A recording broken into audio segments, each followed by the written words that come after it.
Mandera, Migori lead with the most polygamous marriage report by Kenya Bureau of Statistics.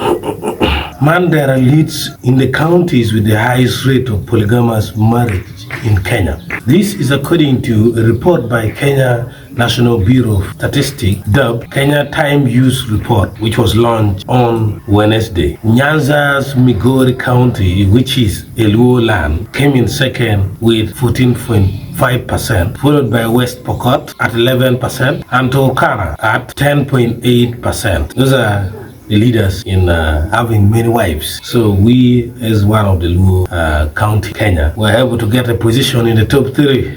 While on the other side, the counties who are not interested in having wives, or in other words, they are interested in monogamy, that is, counties with the least number or percentage of polygamous marriage are Makueni and Taita Taveta at 0.2%, followed by Nyandarua, Nairobi at 0.3%, and Nakuru at 0.4%. A total of 19,522 sample households were found to be eligible for the survey. The time use model was set to target people of 15 years and above. There were 40,764 individuals who were eligible for the time use model from the 16,495 households interviewed. A maximum of 2 individuals were selected per household. So that is all from checking our brothers, the Luo of Kenya. That is the news coming. They are number 2 among the